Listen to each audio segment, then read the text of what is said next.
Clap! Bonjour, je suis Léa, je fais partie du service recherche et développement du laboratoire Emeomé et aujourd'hui je vais vous parler de la vitamine C. La vitamine C, aussi connue sous son nom chimique acide ascorbique, est une vitamine essentielle au fonctionnement du corps humain.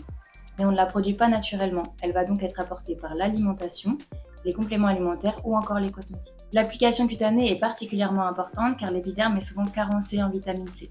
Elle va avoir une action antioxydante, raffermissante en boostant la synthèse de collagène et va apporter de l'éclat en réduisant la production de mélanine. La vitamine C neutralise l'action des radicaux libres induits par l'exposition au soleil, la pollution ou encore le tabagisme en les stabilisant. Ce sont ces radicaux libres qui endommagent les cellules et sont donc responsables du stress oxydatif, menant au vieillissement cutané prématuré. Oui, en boostant la synthèse des protéines de collagène et d'élastine, dans le derme, la vitamine C va aider à lisser et raffermir la peau. De par sa nature antioxydante, la vitamine C est une molécule instable. Elle s'oxyde au contact de l'air et de la lumière. C'est pourquoi en cosmétique, nous utilisons des formes de vitamine C stabilisées, c'est-à-dire qu'elles sont modifiées chimiquement par association à d'autres molécules, telles que le silicium par exemple.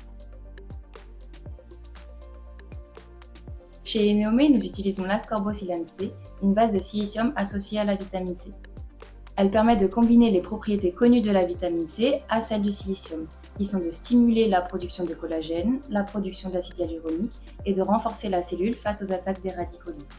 La vitamine C et le silicium vont se stabiliser réciproquement et le silicium va également permettre à la vitamine C de pénétrer jusque dans le derme.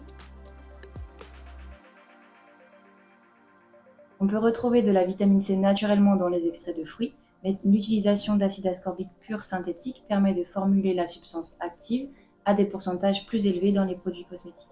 La vitamine C naturelle va être plus sensible à l'oxydation et se dégrader plus rapidement à la surface de la peau, contrairement à la vitamine C synthétique qui va avoir une efficacité plus durable.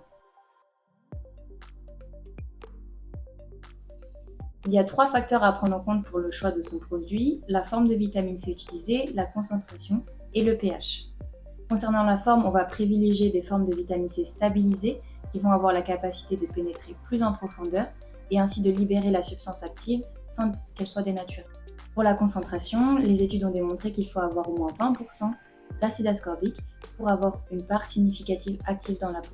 Et enfin, concernant le pH, les formes de vitamine C acides doivent être formulées à bas pH et peuvent être donc moins bien tolérées pour les peaux les plus sensibles. On va privilégier les formes de vitamine C non acides pour certaines zones d'application ou encore pour les peaux les plus sensibles. Oui, la vitamine C peut être combinée à l'acide glycolique pour stimuler le renouvellement cellulaire, à la niacinamide pour éclaircir le teint ou encore à l'acide hyaluronique pour favoriser une action anti-âge. Le pH des produits contenant de la vitamine C pouvant être acide, il est conseillé de tester le produit sur une petite zone de peau avant son utilisation afin de vérifier sa tolérance. De manière générale, chez Eneomé, nous recommandons d'appliquer tous les matins la vitamine C accompagnée d'une protection solaire SPF 50+, comme la Sunlight Screen, pour protéger la peau du vieillissement cutané. Nous conseillons d'appliquer le produit uniformément en veillant à effectuer des gestes de bas en haut de votre visage pour stimuler la circulation sanguine.